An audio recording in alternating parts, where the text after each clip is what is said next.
McDonald's launched the Big Mac in 1967, it cost just 45 cents. But the same Big Mac now costs $3.99. Why?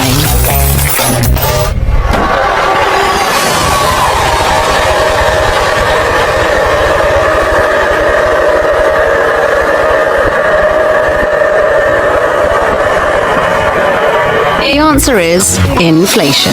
Inflation on the rise. Americans are now paying more for food, energy, medical bills, car insurance, and repairs. Prices could climb even higher. It comes as the cost of eggs soars 15% in just a month. Everybody is talking about inflation in 2025. And the inflation's coming back. I don't think this inflation story is completely over. South Korea's consumer prices grew at the fastest pace in more than 2 decades. Data from Statistics Korea shows that fruit prices in February surged more than 40% on year. Meanwhile, in Japan, producer price inflation has hit its highest level in more than 40 years. Food inflation in India was 7.9% in May, but last month in June, it rose to 9.4%. Inflation had climbed to 5.8%, causing havoc in key areas such as agriculture. Tomatoes saw 120.8% inflation.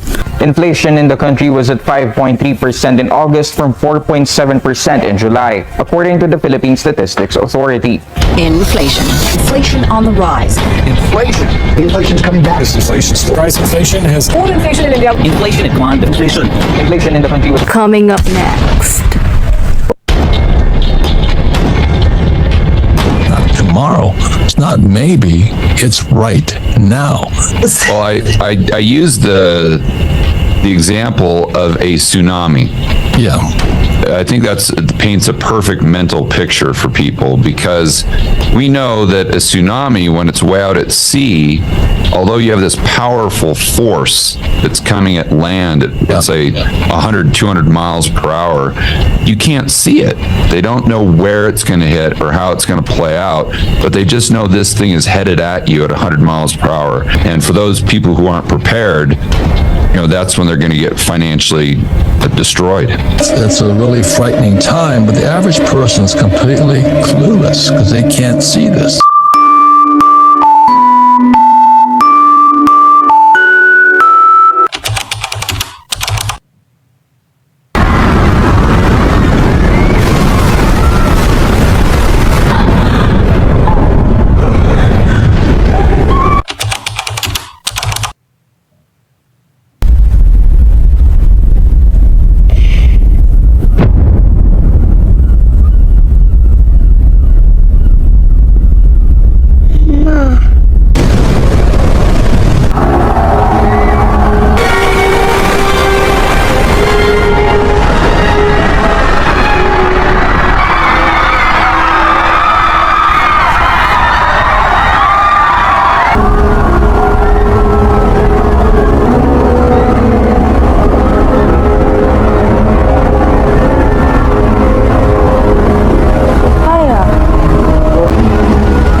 A central bank digital currency, I believe, is a threat to liberty in this country because it creates a mechanism for the government to be able to wipe out your bank account or wipe out your dollars if you say or do something that the government disapproves of, as you see in places like China. The Supreme Court has created a blacklist for so-called bad citizens, those whose ratings have dropped to 0.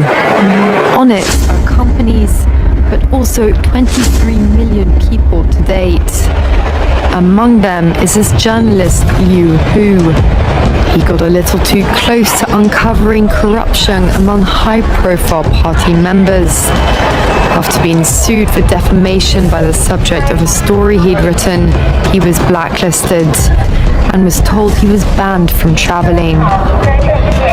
That tells me I'm still on the blacklist. Punished because he'd been branded untrustworthy by the state.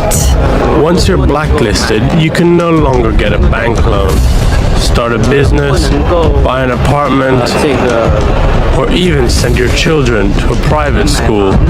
You know, for some of you that are watching, it's like, I don't have to worry about this. That'll never happen in my country. Oh, really?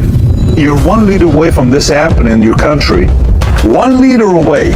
Who wants to control everything that you're doing from this happening in your country. So what's the solution? Only the paranoid survive. In the army, they used to say, stay alert, stay alive. Always make sure that you're keeping your eyes open to see what's going to be taking place. But the people in China are living in this society right now, and there's a reason why they have a negative net migration going on.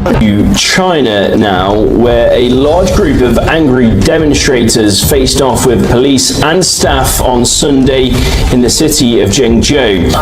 According to reports, banks froze millions of dollars worth of deposits in April, telling customers that they were upgrading their internal systems. All cash withdrawals were suspended since then, leaving thousands of account holders without access to their funds.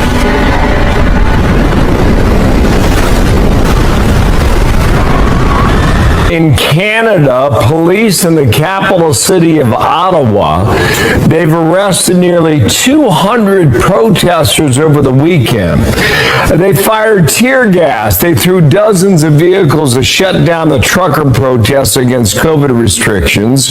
One of those truckers is Derek Brower, says his personal and business accounts were frozen because he was part of it. They locked up your trucking accounts, which means you can't work. Is that right? That's right. And then also we have another business and they locked that account up too. And it had nothing to do with it. Unbelievable. Wow. I mean, you need your livelihood and you're a long way from it.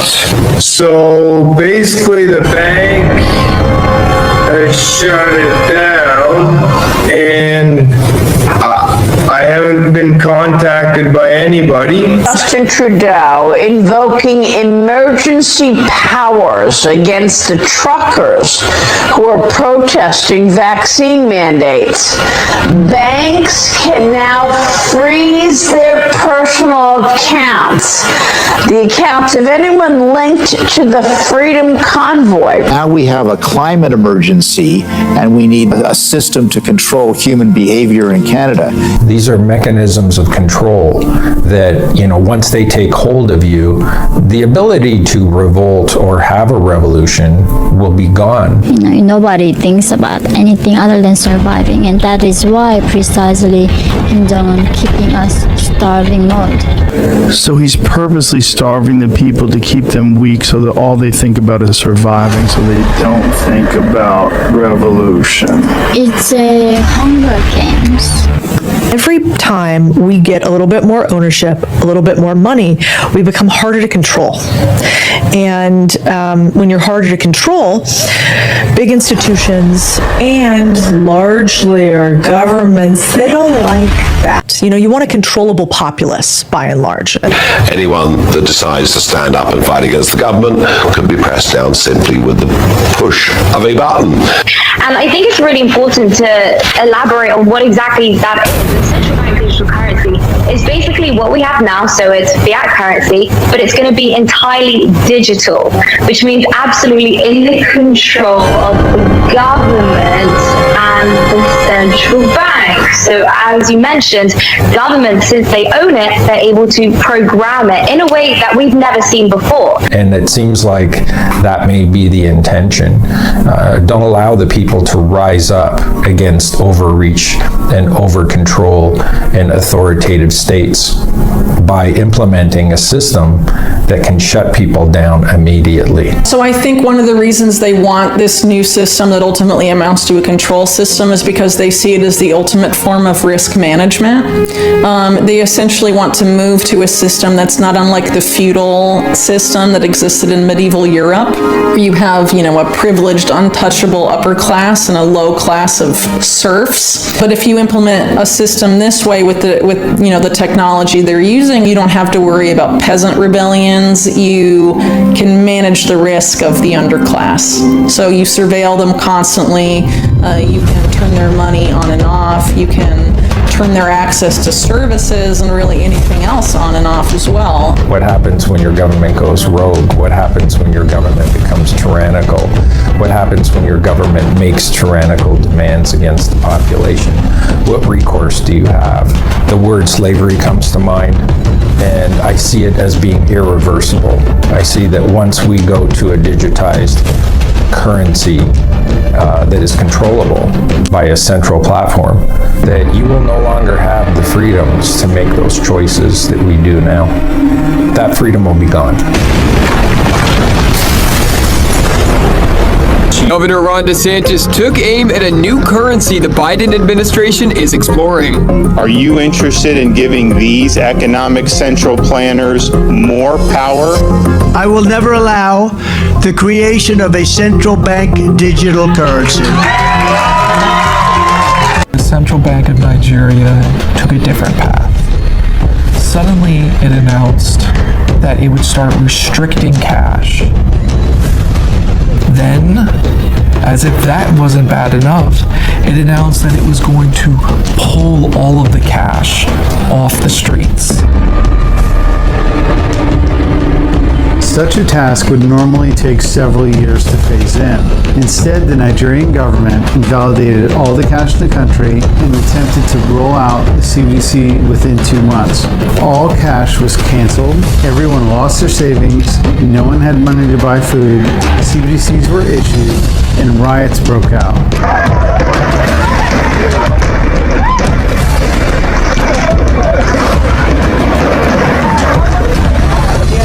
That some persons were killed. The way things are is not fair. We all are citizens. We only came to at least live in the bank. Police came out of the central bank, started shooting, attacking us. They even killed people. About 3 persons died today. Nobody wanted to destroy anything.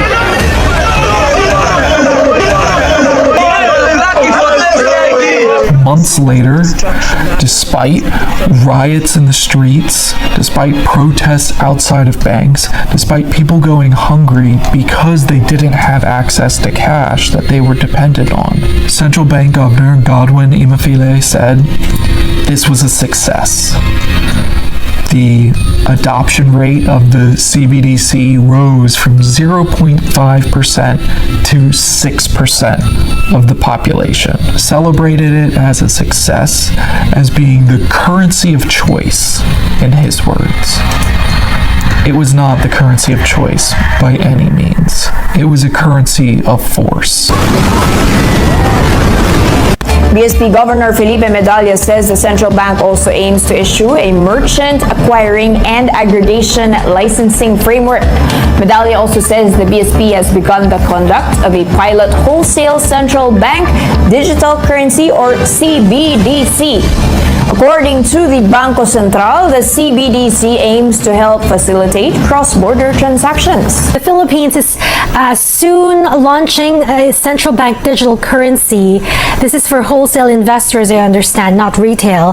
Are you confident about this, given the fact that, at least on paper, for those who are watching this space, it sounds counterintuitive? I mean, the main selling point of digital currencies is supposed to be it's unregulated, no middlemen, and no banks involved. Now, what we are going to launch is the CBDC. Yes. In other words, it's a digital currency issued by the central bank. So we have to learn to walk before we run. So that's the purpose of this pilot. This is a pilot, not a full-blown implementation of CBDC. A non-government organization helping struggling communities in Eastern Visayas up in arms over government's move to freeze its bank account, as well as those owned by its staff members. Is it true that even the car shop that's affiliated with your group has also left with frozen bank accounts? Yes, the car shop, Miss Carmina, they just called us to say that their accounts have been freezed. So we think this is really very unfair, arbitrary, and without due process. But we had to shut it down because our accounts were frozen.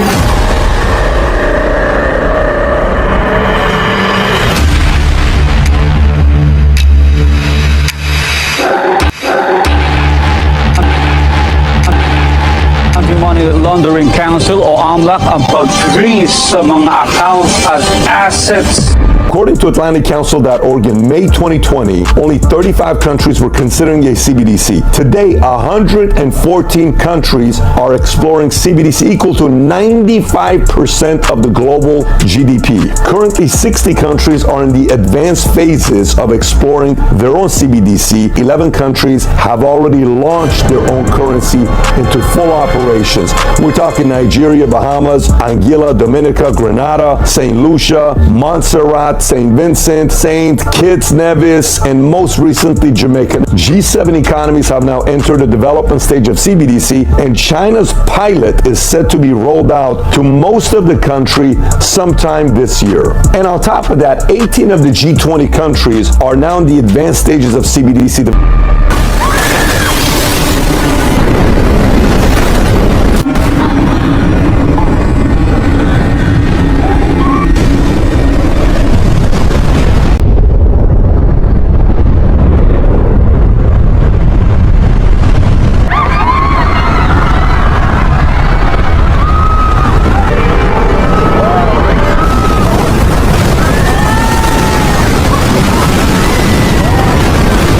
He doesn't call them banks, he calls them banksters.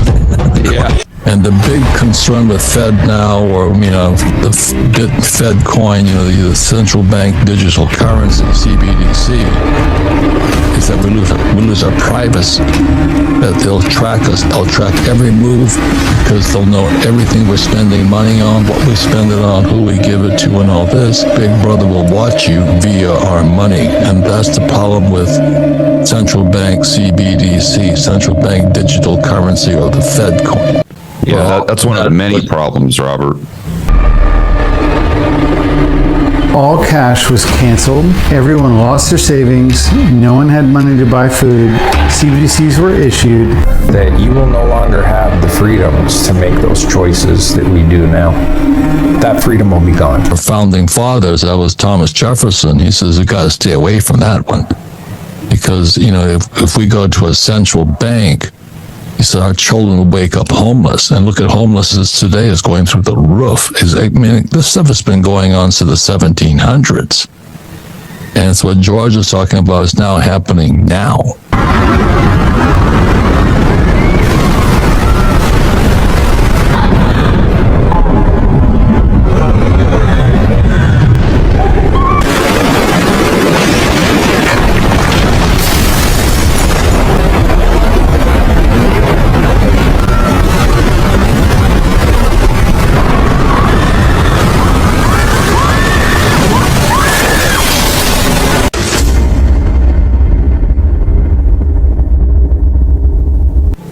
So what advice would you have for people right now? How do you prepare for this giant tsunami? I think it's the biggest in the world because it's global. It's global.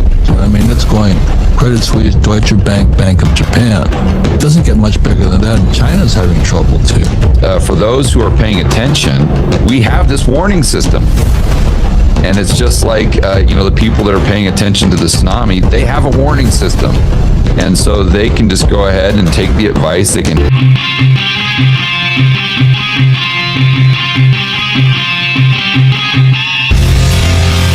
Coming up next.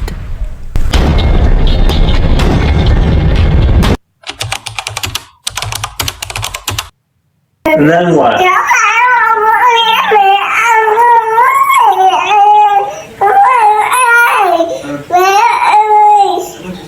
Unbelievable.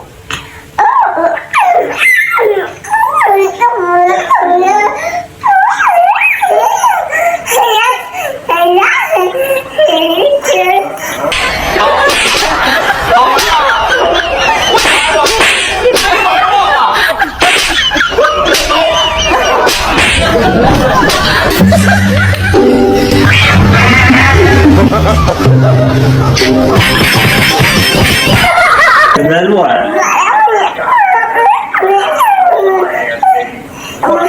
Go. Run away for police.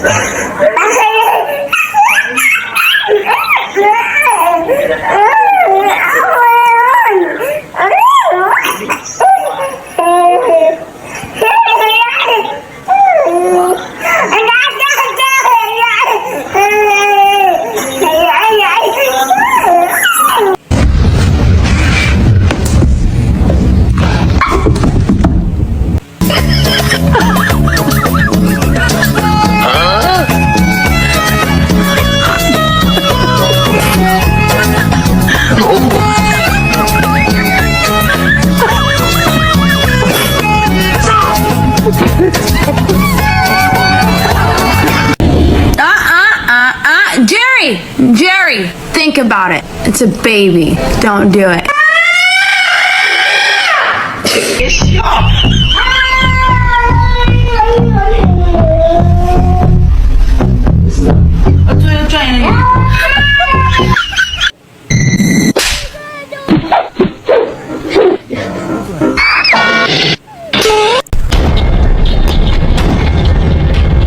If they can come up with a central bank digital currency and get everybody on it, then you're trapped.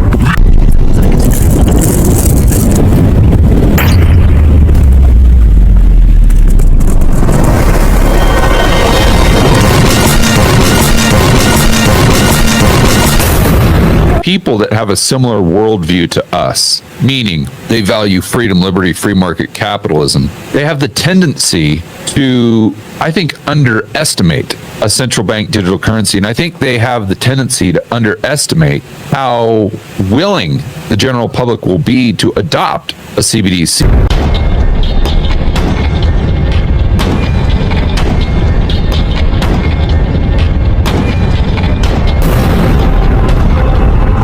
Thailand, the first pilot was completed successfully last year. It was a 6 months pilot, and then a week ago, the second pilot started. Because the first one was so successful, the second one was launched for 50 million low-income earners, $14 billion, giving away free money, $280 for every person who participates in the pilot, which is 10,000 baht, which is quite a bit of money for the average Thai. With that money, they can use it, they program the money, so they can use it to buy groceries and essential things. They cannot use it to buy fuel, tobacco, alcohol.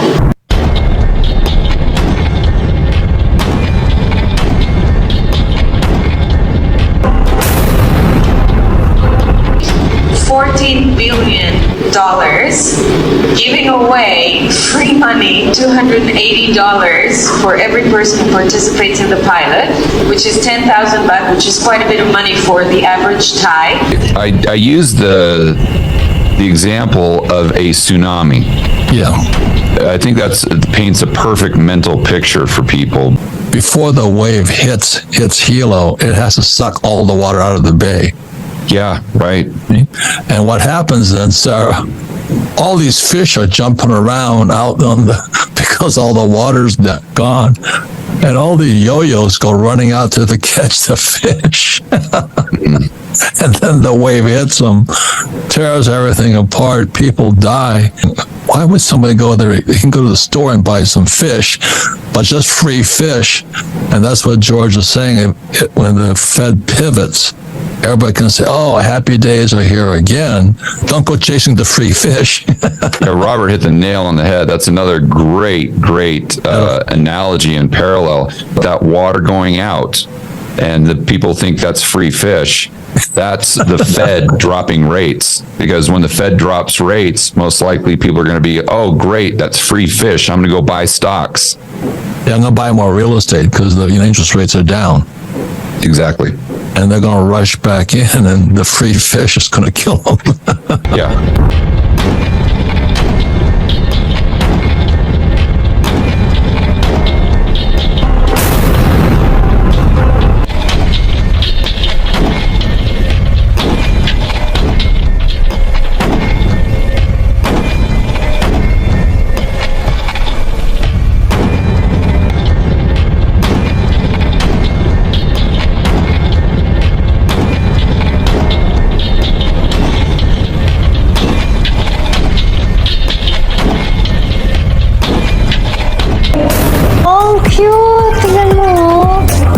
Yes, Gcash.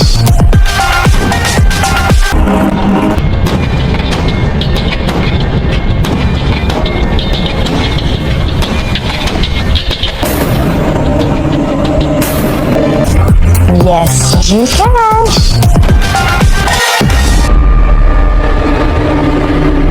And in a bid to boost its uptake, the country's central bank, the Bangko Sentral ng Filipinas, has launched the Paleng QRPH program, an initiative mobilizing local government units to promote cashless payments in public markets and local transport hubs.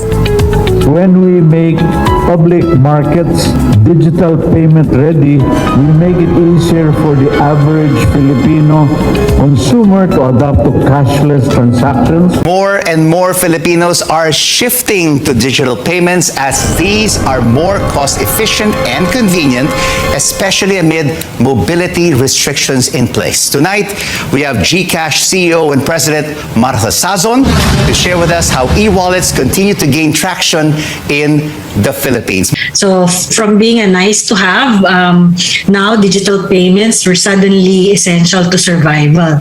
In fact, BSP just tweeted today or yesterday, I think, and they reported that 20% of retail transactions last year were done digitally. And of course, we spoke with Ben Jokno several months ago, and he said he wants a majority of these transactions, not just 20%, but more than that, maybe more than half or even 2/3 of transactions by 2023 to be digital. Philippines is soon launching a central bank digital currency. This is for wholesale investors, I understand, not retail. Are you confident about this, given the fact that, at least on paper, for those who are watching this space, it sounds counterintuitive. I mean, the main selling point of digital currencies is supposed to be it's unregulated, no middlemen, and no banks involved. Now, what we are going to launch is the CBDC. Yes. In other words, it's a digital currency issued by the central bank. Mm-hmm. So we have to learn to walk before we run. So that's the purpose of this pilot. Sometimes you really crave for quick or fishbowl or whatever. The one in France where I presented the Gcash card. And, and I said, oh my God, that's so cute because it's universal. You can use it abroad, and which is super great. It was a good message na, pwede na pala siyang gamitin din. It is a global pay card.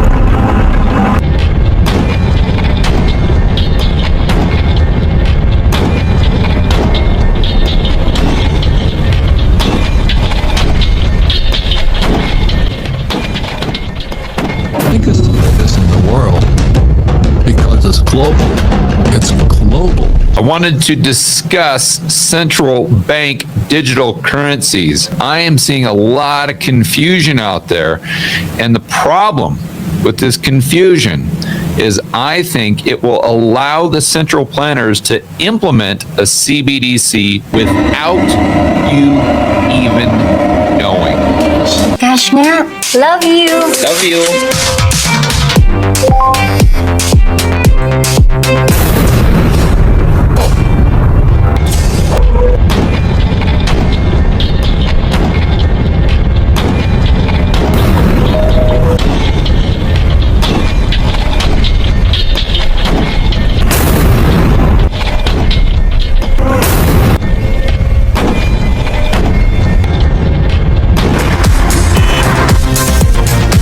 Kuya, patabi sandali.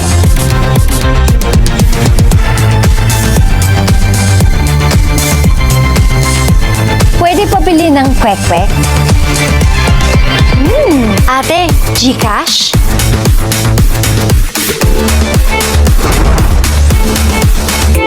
Yes.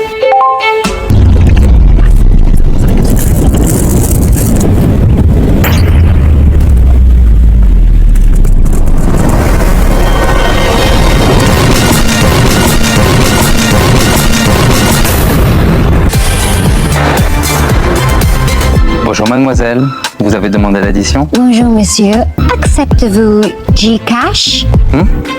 Gcash?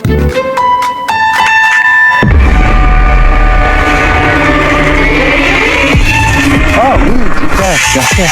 Merci beaucoup monsieur. In my heart, Gcash is the best way to pay.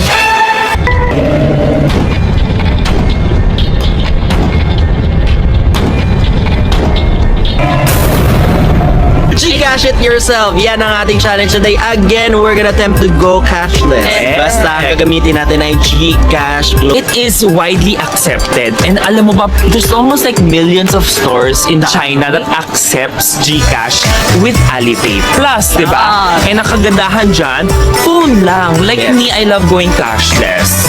And of course, marami ka pang pros and rewards. Love that!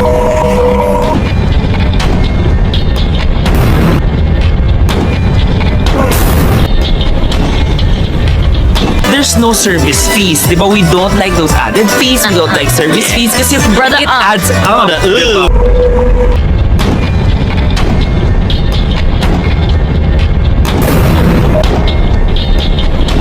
Like they said, the speed of digital transactions, and it'll be free to transact. What's better than free? If you go to Mexico for your next vacation, you're not going to have to take pesos with you. You can just go ahead and use dollars, and it'll automatically convert them into pesos in real time, and it'll be free. There won't be a charge for that. There's no service fees, di ba? We don't like those added fees. We don't like service fees. So what's not to like? From the standpoint of the average Joe and Jane that doesn't understand the trade-offs, and doesn't understand the slippery slope this puts us on, straight to a path of tyranny.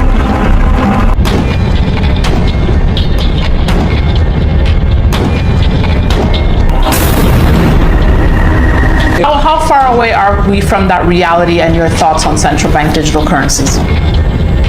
I don't know, 1-2 years, something like that. I actually hope they're a little bit late so that the crisis comes before then, because this would be the method for them to get everybody into it, and then you're trapped. Once we're all using central bank digital currencies, once they've got central bank digital currency, if they don't want you to buy gold, they just won't allow you. The currency won't buy it. The currency is programmable. They can control almost every aspect of your life. They program the money, so they can use it to buy groceries and essential things. They cannot use it to buy fuel, tobacco, alcohol. If they can come up with a central bank digital currency and get everybody on it, then you're trapped.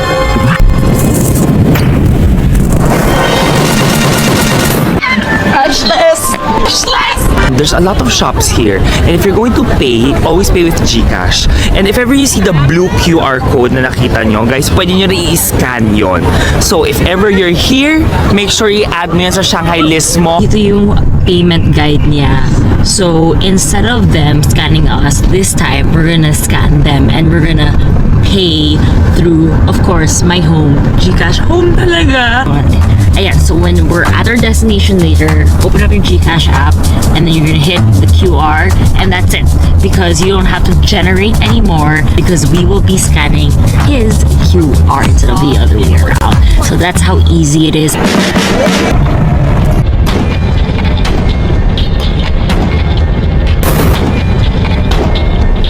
CBDCs potentially accessible through mobile phones, even without internet connectivity, could bridge this gap. According to the IMF, cross-border payments can be slow and expensive, hindering trade. CBDCs offer the potential to streamline this process, reducing costs and transaction times.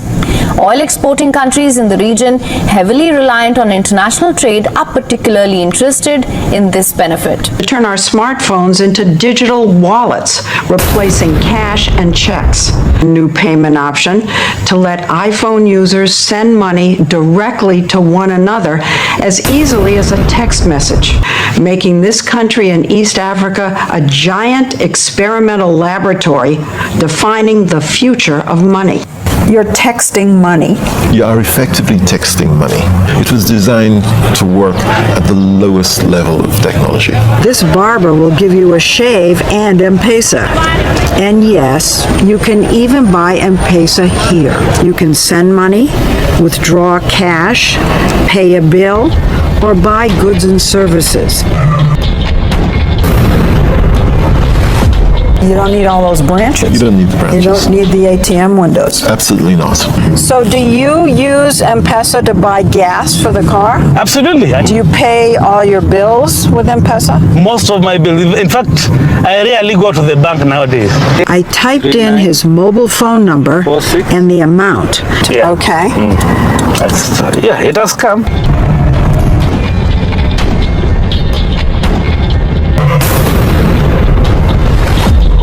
It worked. Yeah. And now I'm going to go spend some more money. You use it a lot in the store? Yeah, it's like having bank in your pocket. This is really easy. I've sent it. Wow. So wonderful.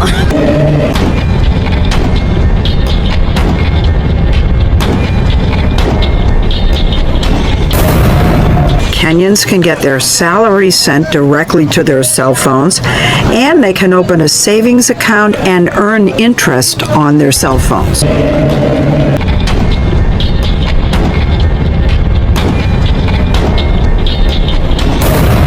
We met Mary Tonke, a Maasai dairy farmer who sells milk in M-Pesa, pays her farmhands in M-Pesa, and even got a loan to buy more cows in M-Pesa. And she got a much better rate than she would have at a bank.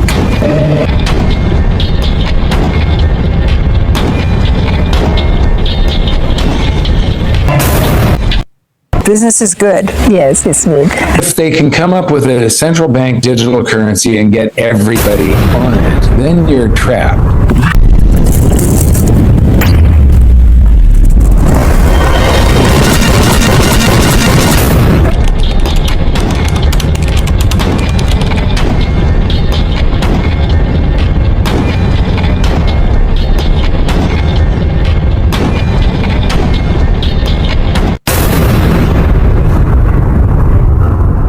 The Nigerian government invalidated all the cash in the country and attempted to roll out the CBDC within 2 months.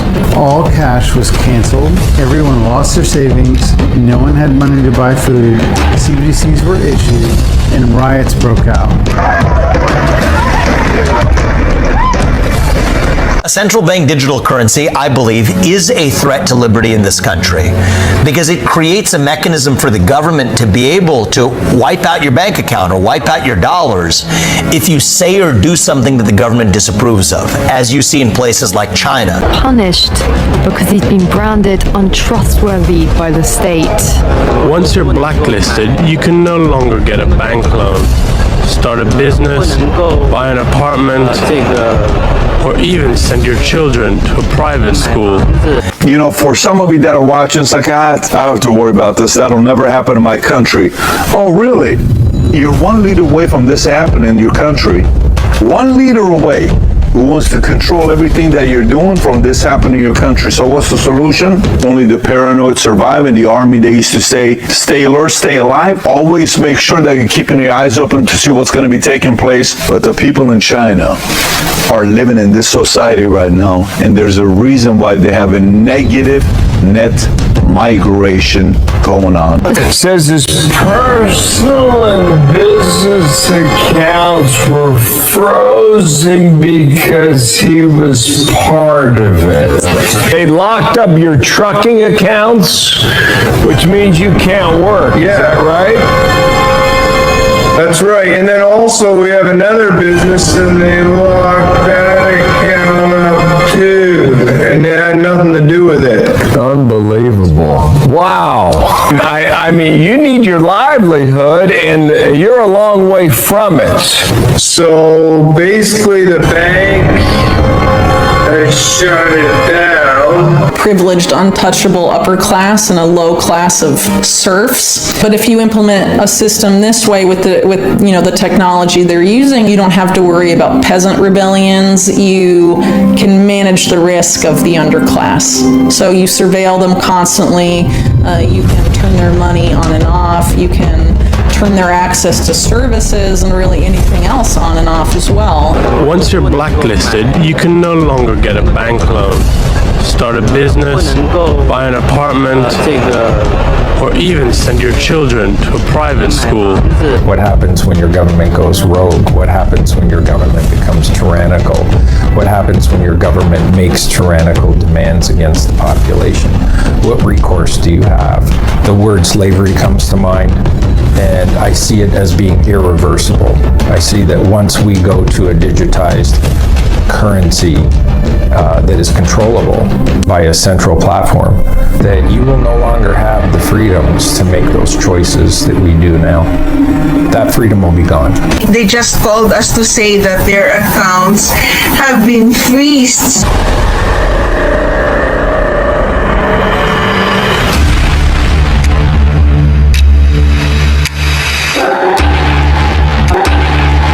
The big concern with Fed now, or the Fed coin, the central bank digital currency, CBDC, is that we lose our privacy. That they'll track us, they'll track every move because they'll know everything we're spending money on, what we spend it on, who we give it to, and all this. Big Brother will watch you via our money, and that's the problem with central bank CBDC, central bank digital currency, or the Fed coin. Yeah, that's one of the many problems, Robert. Coming up next.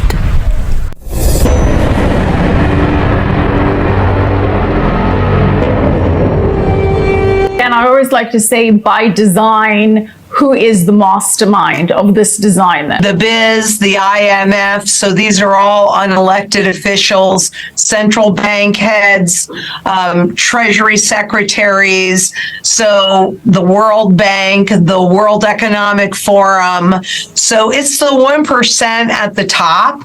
Here from the Bank for International Settlements, which is the central banker's central bank, is the report on a blueprint for the future monetary system.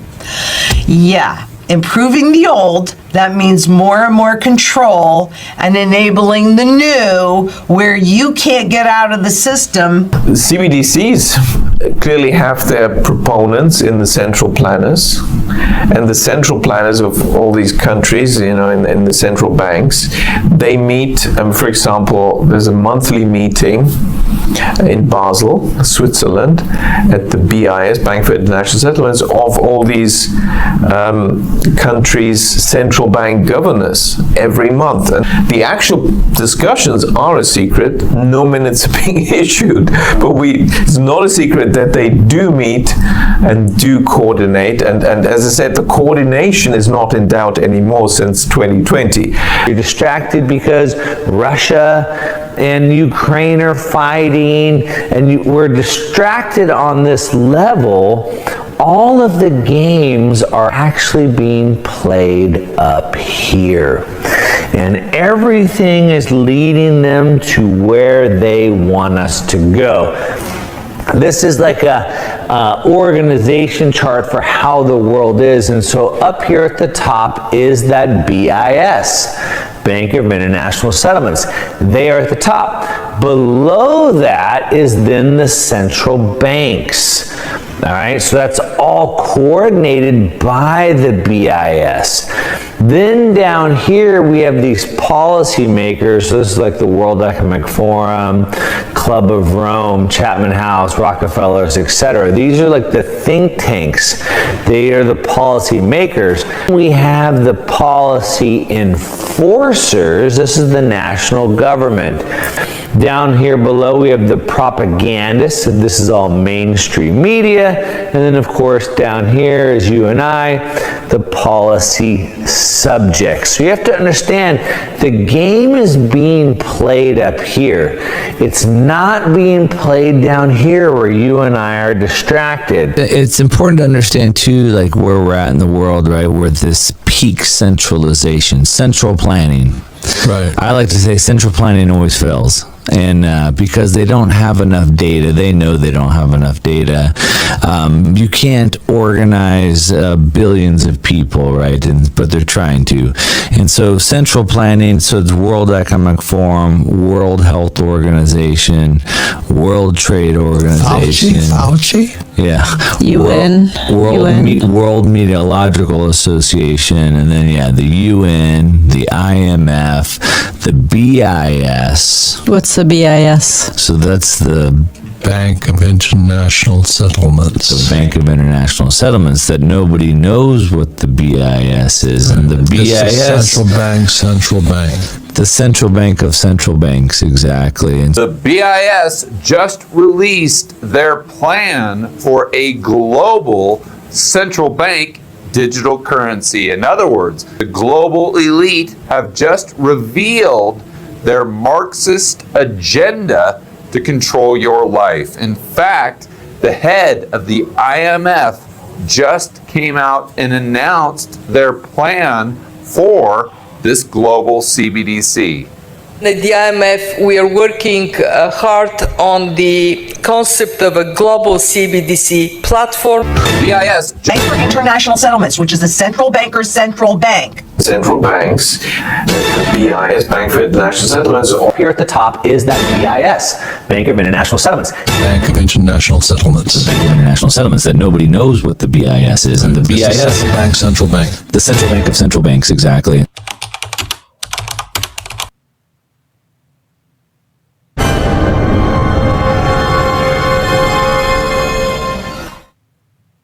Highly requested guest. I'm talking about Whitney Webb. If you haven't heard that name, you won't forget it after this interview. She is a writer and researcher. You can find her stuff at Unlimited Hangout. She talks about the intelligence community, who they are, the banking system. Like I said, she is highly anticipated, highly requested because she has the receipts. She has the dates, she has the names, she has it all. When you start to look deeper, i.e. in deep politics, these power structures become a lot more apparent, and so people, I guess maybe that's where the term deep state came from. It's sort of this state within a state that most people don't necessarily see, or rather it's not put in front of them by the media or the education system, but people that bother, spend the time to research sort of what's actually going on in the world will bump up against this more often than not.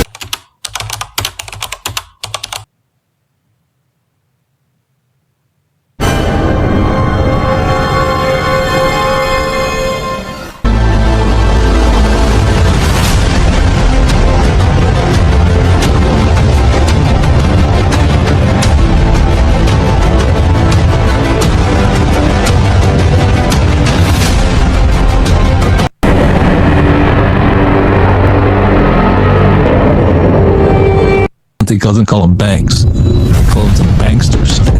Yeah.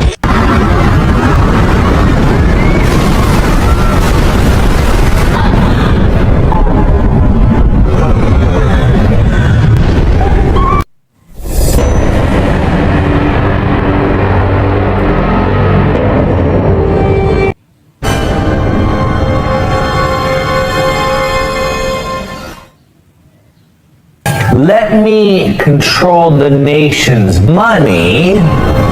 I don't need to control the nation. Let me control the nation's money.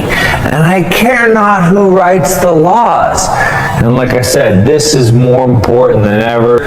Control the food, control the nation, control the energy, control the region. If you control the money, you control the world. So, BIS sits at the top. The BIS is the big boss, right? If you were playing a video game, you have to defeat the final boss. And it's sort of fitting that the boss of the BIS is the big boss, no pun intended. So the BIS is at the top, and they're the ones that have been working on a central bank digital currency policy. What's happening is at the top. So they've been working on a CBDC policy for a long time. I want you to hear directly from the head of the BIS on what a central bank digital currency is. Our analysis on CBDC in particular, for example, in cash, we don't know, for example, who's using a $100 bill today. We don't know who is using a 1,000 peso bill today. A key difference with the CBDC is that central bank will have absolute control. My ultimate final question is why?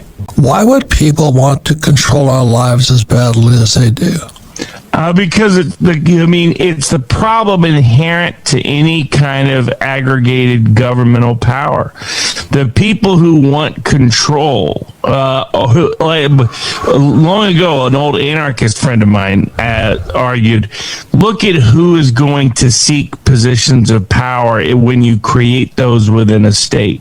It's going to be the worst group of people that seek that power. It's going to be control freaks and power freaks.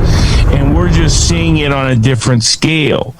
But we're seeing it because I think a lot of the people in positions of power are scared at ordinary people taking their own lives back and asserting their own control and their own power. I like to say that, the greatest trick the devil ever pulled is convincing people he did not exist.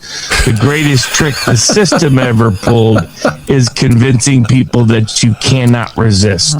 The little secret is, yes, you can, and as long as you do, then that's what will change the world, and you will be the person in power, not these power freaks and control freaks. BIS, Bank for International Settlements, which is the central banker's central bank. Central banks, the BIS, Bank for International Settlements. Here at the top is that BIS.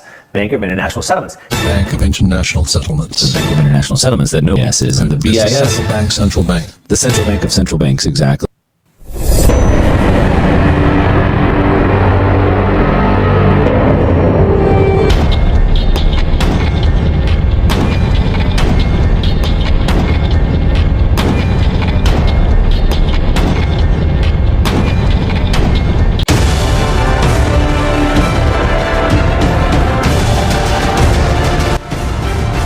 Coming up next.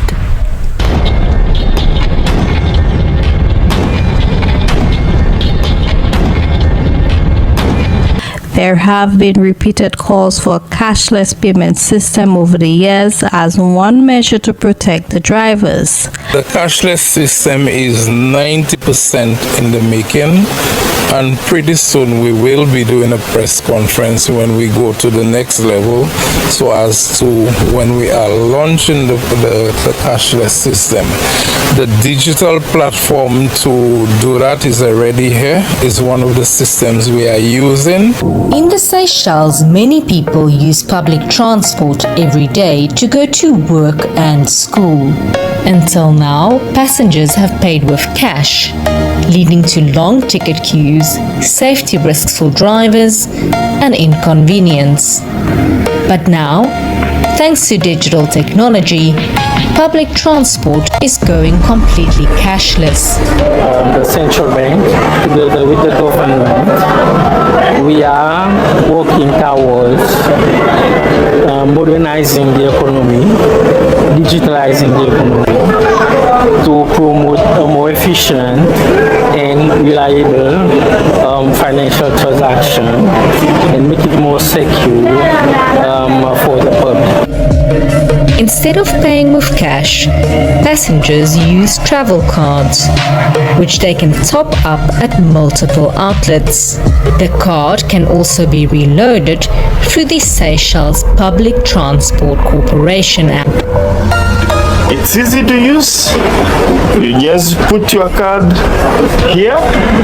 It sounds beep, one beep, beep, and then you get a ticket from here. It's very easy.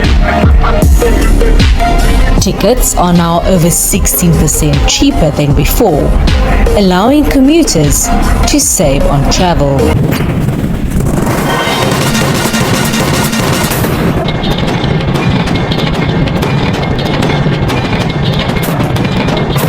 The public transport users in Kigali no longer pay with cash. Instead, use a rechargeable card system which aims to eliminate fare dodging and also bring Rwanda closer to a cashless economy. The government hopes to create. Here's a report. In Kigali, this simple gesture marks a revolution. Rechargeable tap-and-go cards are now the only way to pay on the capital's buses. The new system makes it easier for the government to collect tax. The card is the brainchild of this Rwandan company. It is a major step in the Rwandan government's plans to move away from a cash economy. We're also contributing to our country's goal of having a cash-light economy and having all transactions being done electronically. In Kigali, this simple gesture marks a digital revolution. This innovation not only takes Rwanda another step closer to a cashless economy, but the data collected on the card are being used to curb the spread of COVID-19. The government says digital transactions grew tenfold during the first months of the pandemic. Kenya's government has been trying to get a slice of the lucrative bus industry that rakes in more than $4 million in daily revenue. It has, however, remained largely untaxed following poor structures in various bus associations. The launch of the cashless payment system will not only enable the Kenya Revenue Authority to tax the sector, but also provide an accountability system that will increase passenger safety. Things changed on the George Washington Bridge overnight. As of this Sunday morning, cashless tolls, technology replacing toll booths. Cash tolls are no longer accepted there. Jimmy has been driving tricycle for 15 years, but for the first time since using the good old cash, he's introduced to cashless payment. This is what Mandaluyong City is advocating as part of the new normal business order. But the problem for many tricycle drivers, including Jimmy, is the fact he has no smartphone, and he admits it's going to be hard to adapt. Hindi ako marunong mag-cellphone, hindi ko po alam ang mga ganyan-ganyan. Paano kung pagkain ng pamilya ko, almusal, tanghalian, umaasa lang sa akin. Eh kung naka-Gcash ako, wala akong hawak na pera. Today, the city began the orientation for a mobile application on cashless transactions between tricycle drivers and passengers. Ang maganda rito, hindi na rin kami kailangang maglista ng pangalan kada sasakay kasi yung back-end program nito is contact tracing. All passengers and tricycle drivers, including PUJs, will be encouraged to have the application for contactless payment. Simple steps to launch the application is downloading the app itself and have it loaded like an e-wallet at loading stations to be set up by the City Hall. After a full day of work, drivers may proceed to City Hall to encash their day's earnings. It might take 2 to 3 months or more to fully implement a cashless payment option. Train lines seek to gradually increase their ridership. Authorities are doubling down on providing cashless transactions to reduce the risk of COVID-19 transmission. To tell us how the authorities are implementing this, JC Cosico reports to us live from the LRT Araneta Center, Cubao Station. Hi JC, what do you have for us today? Sean, e-loading stations or stored value updaters for beep card users were installed here at LRT2 stations in line with the government's push towards cashless transaction in public transportation amid the COVID-19 pandemic. AutoSweep and EasyTrip radio frequency identification or RFID toll plazas initiated a no cash lane policy today as part of the dry run for the cashless toll collection system. The Toll Regulatory Board or TRB has announced that they will closely monitor this 2-month dry run and assess whether cash lanes should be completely removed from expressways. For EasyTrip subscribers, the participating expressways in the initial phase of the cashless toll collection dry run include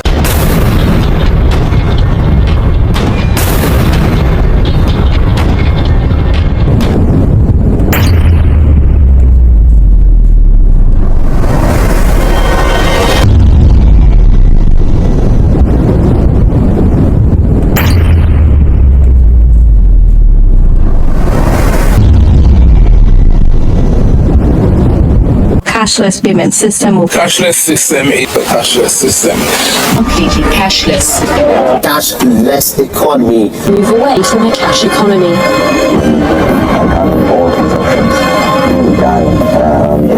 Launch of the cashless payment system, providing cashless transactions. This cashless transaction and no cash lane policy today as part of the dry run for the cashless, whether cash lanes should be completely removed from closer to a cashless economy, but the data transactions grew tenfold. Cashless tolls. Cash tolls are no longer accepted there. The cashless payment. This and cashless transactions to fully implement the cashless payment option.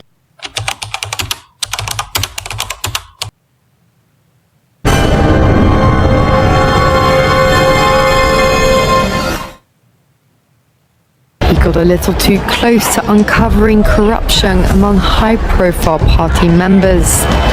After being sued for defamation by the subject of a story he'd written, he was blacklisted and was told he was banned from traveling. You know, for some of you that are watching, it's like, I don't have to worry about this. That'll never happen in my country. Oh, really? You're 1 leader away from this happening in your country. 1 leader away.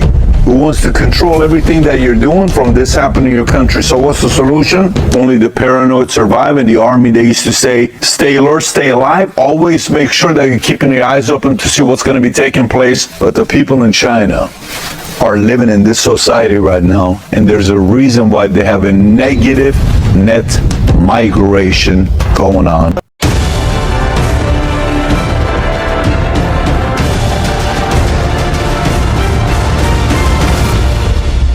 Coming up next.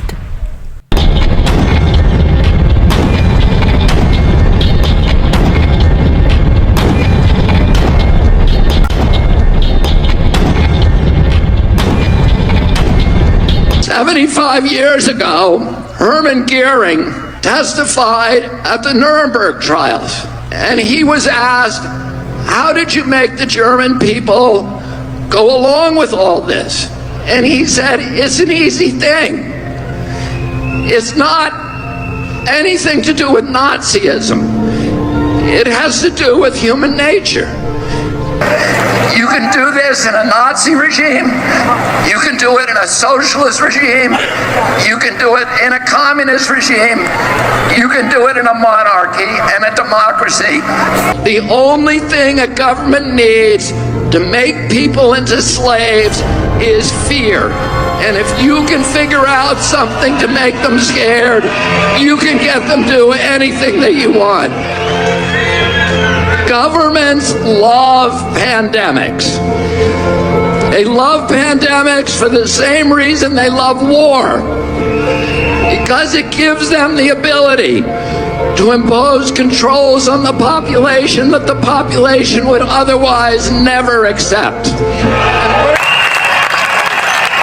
I'm going to say one more thing.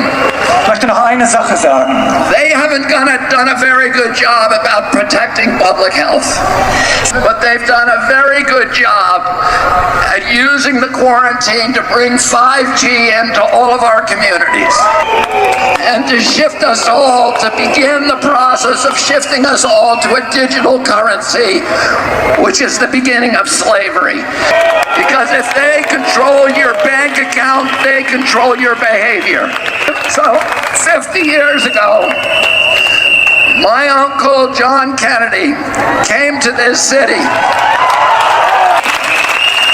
He came here to Berlin because Berlin was the front line against global totalitarianism. And today again, Berlin is the front line against global totalitarianism. Und es ist heute ganz genauso. Berlin ist die Front gegen Totalitarismus. And you are the front line against totalitarianism. Und wir sind wieder die Front gegen Totalitarismus. We are going to demand our democracy back. Thank you all very much for fighting. The only thing a government needs to make people into slaves is fear. And if you can figure out something to make them scared, you can get them to do anything that you want.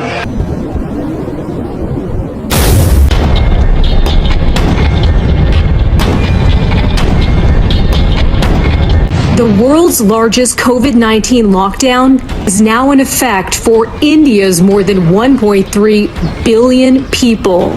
The Indian Prime Minister giving just 4 hours notice until the lockdown came into effect overnight, saying nobody will be allowed to leave their homes for the next 3 weeks to break the cycle of coronavirus infection, and hasn't stopped crowds from rushing to markets to stock up. Some are risking fines and other penalties for violating the lockdown. Police also enforcing the ban with violence and ordering push-ups as punishment. About the problem of COVID. Kung gusto ninyo barilan, di sige. Gusto ninyo ng pukpukan, sige. I will not hesitate. My orders are sa police pati military. Pati mga barangay na pagkaginulo at nagkaroon ng okasyon na lumaban at ang buhay ninyo ay nalagay sa alanganin, shoot them dead. She's at a protest against Italy's latest COVID-19 restriction. To go to work, it's now required for all Italians over the age of 50 to get their COVID-19 vaccine. Around 500,000 unvaccinated workers over 50 are barred from going to work or receiving sick pay. I'm not anti-vax, but I support the freedom to choose. Everyone should be able to decide for themselves whether to take the vaccine or not. If someone decides not to, they shouldn't go hungry, taking their job away.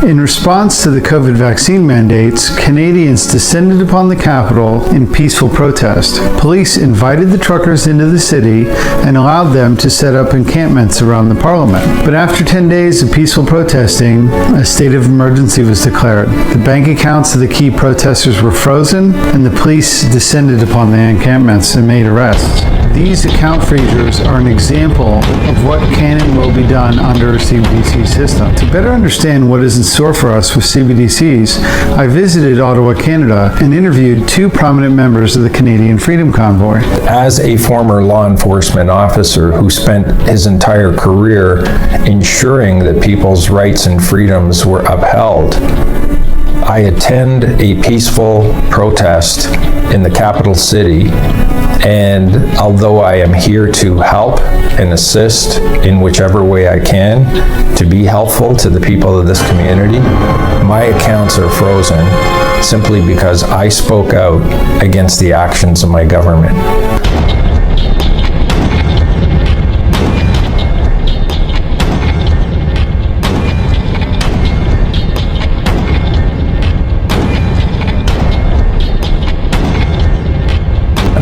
Nobody thinks about anything other than surviving, and that is why precisely Kim Jong-un keeping us starving mode. So he's purposely starving the people to keep them weak so that all they think about is surviving, so they don't think about revolution.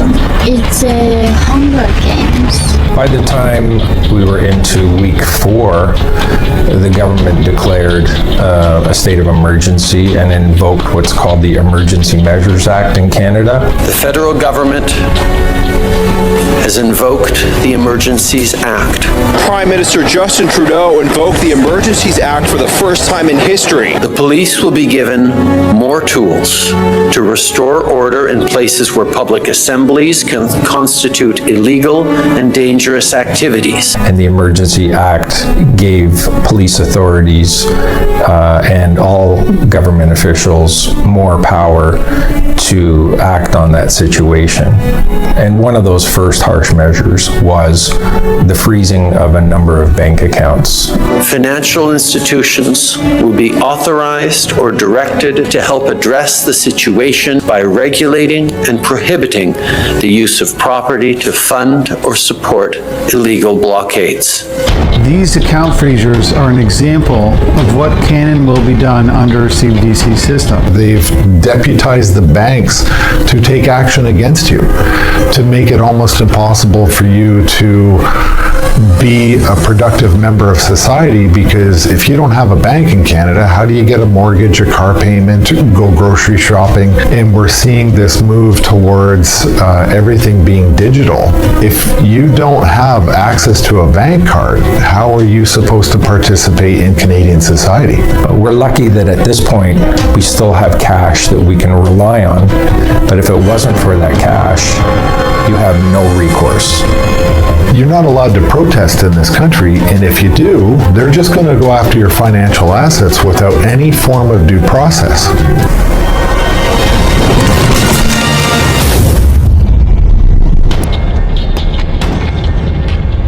Following the freezing of the bank accounts, the government moved in to shut down this protest. And it did. It came in heavy-handed and used a substantial amount of force to beat and arrest a number of peaceful protesters into submission to clear the area.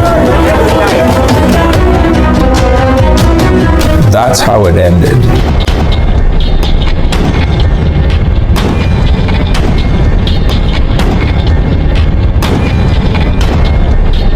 These are mechanisms of control that, once they take hold of you, the ability to revolt or have a revolution will be gone. And it seems like that may be the intention. Don't allow the people to rise up against overreach and over-control in authoritative states by implementing a system that can shut people down.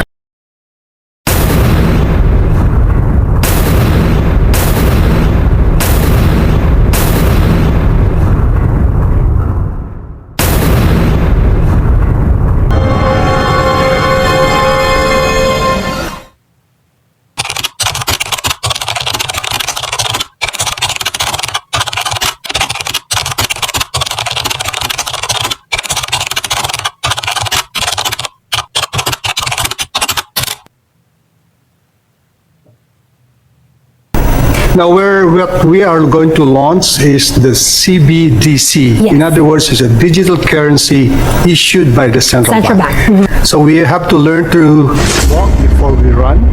So that's the purpose of this pilot. This is a pilot, not a full-blown implementation of CBDC.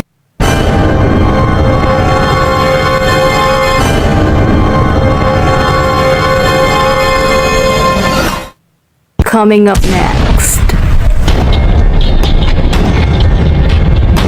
The push for CBDCs is the final step in a multi-decade program by central planners to increase their power.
Do you want strawberry milk? Yeah. Thank you, Mama. Thank you. You're welcome. Thank you. You're welcome. Thank you. Thank you. Thank you, Mama. You're welcome. Thank you. Thank you. You're welcome.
Wanted to discuss central bank digital currencies.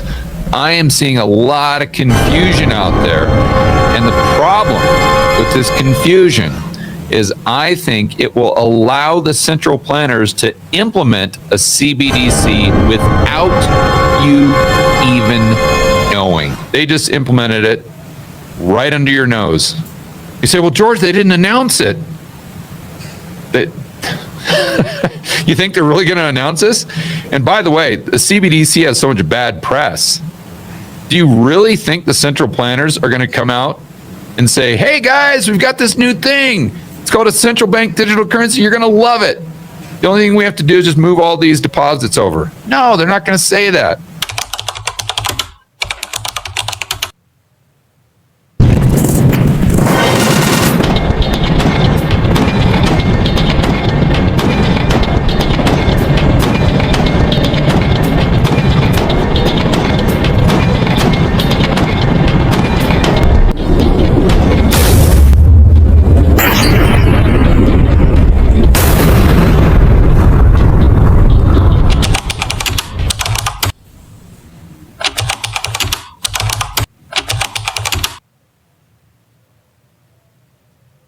I am seeing a lot of confusion out there, and the problem with this confusion is I think it will allow the central planners to implement a CBDC without you even knowing. And everything we're seeing in the news from, UFOs being shot down, spy balloons? Is this all part of one big distraction, and for what? What's any feeling of what the game plan is here? What are they trying to do? Well, I don't know. The world has changed so much in the last 3 years that I just find it absolutely unbelievable. And I didn't believe evil at this scale existed. There's a lot of distraction going on. What I would urge people to do, I don't pay attention to all of it all the time. And what I do is I try to focus on understanding the system behind it. It's a wealth transfer that happens from the people that are coming late to the party to the people that got there early. But if you can hold all of these things in your mind at once, you sort of get a painting of what the future might be. It's important to understand this so you realize that all of the skirmishes that you hear in the US, and you're distracted by Trump, or you're distracted by debt ceiling limits, or you're distracted because Russia and Ukraine are fighting, and we're distracted on this level, all of the games are actually being played up here. And everything is leading them to where they want us to go.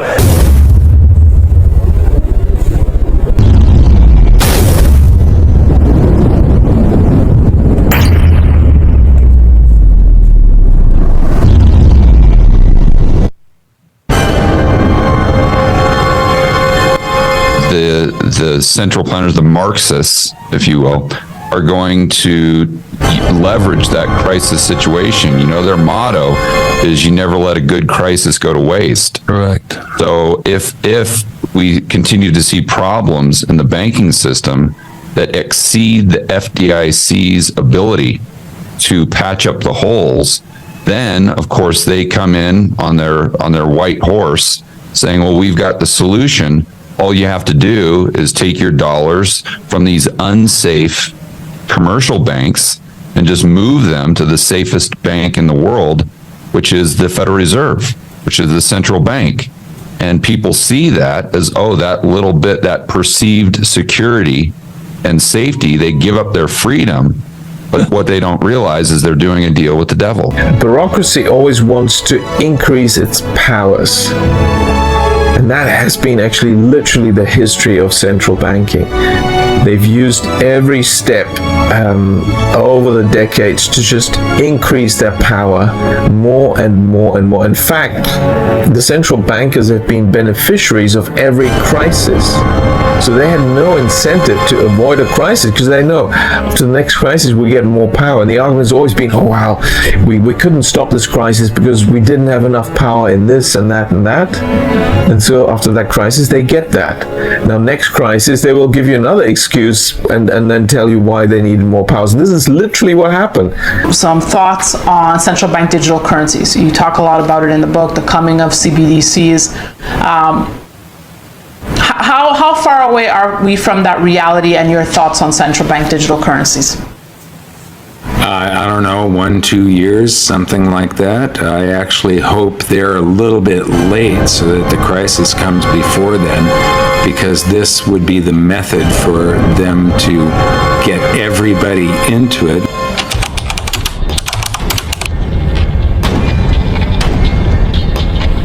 The first time in history I've ever seen a cyber attack explicitly designed to kill people. It targets safety systems, and these safety systems are only there to protect lives. So going after that system explicitly, the only reason to do it is to hurt people. If I'm just sitting at home watching this, why should I be concerned about a cyber attack? Everything that you do, hour by hour, is largely dependent in some way on the critical infrastructure. How you get gas at the local pump, how you get food at the grocery store, how you get money from your ATM, how you get your power, how you get your water, how you communicate All of that is our critical infrastructure. Let's check in with the World Economic Forum and see what they think the next global crisis will be. Well, in January of this year, Jeremy Jurgens, number 2 at the WEF after Klaus Schwab, asserted that a, quote, catastrophic mutating event will strike the world in 2 years. What a confident prediction. If you guessed a, quote, global catastrophic cyber event, you win. I think before we get to this all-out digital currency, you need to implement a digital ID system, which means it's basically your DNA proves that you are you, that's your identity, and that goes into the system.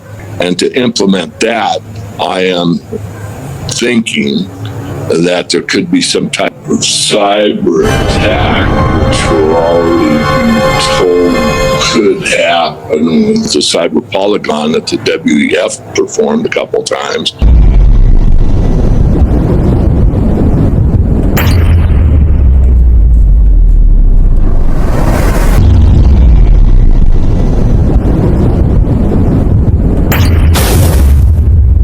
Make sure the internet is safe and clean and everyone is who they say they are.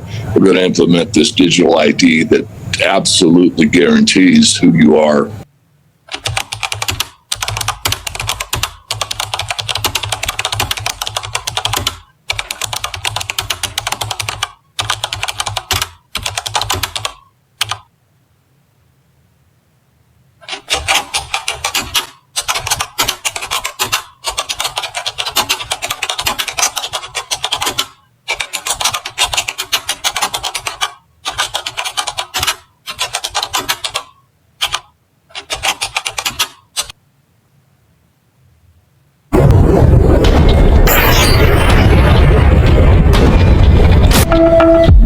Download your digital national ID now. Open your browser and visit national-id.gov.ph. Click the Proceed button to provide consent to the Philippine Statistics Authority to generate your digital national ID. Today, I'm going to explain about the digital ID service of Korea. Digital ID is more advanced technology than just showing national ID on smartphone screen. Secure Citizens on the future of digital identity in South Africa overview with a global identity crisis threatening to undermine economic growth and the safety of millions of South Africans urgently needs secure and innovative identity solutions.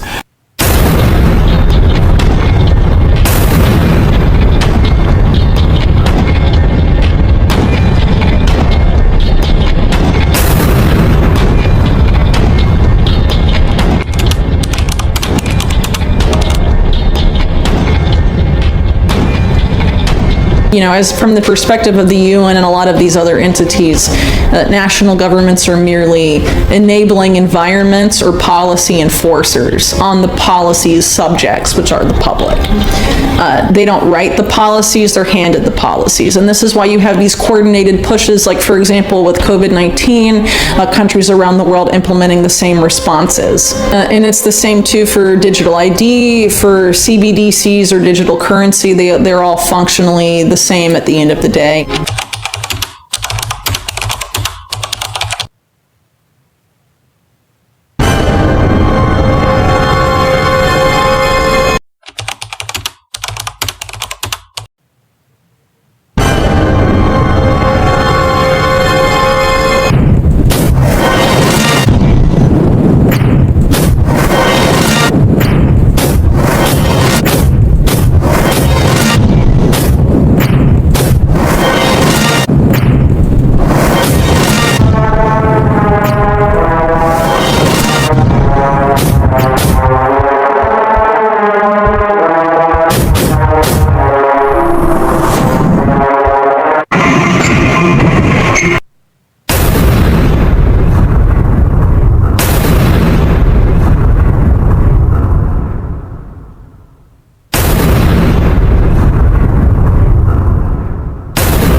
we're lucky that at this point we still have cash that we can rely on. But if it wasn't for that cash, you have no recourse.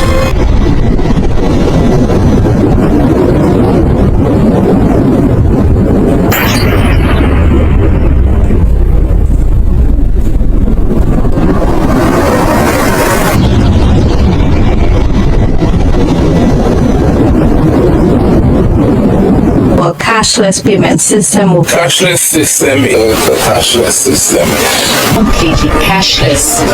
Cashless economy. Move away from a cash economy.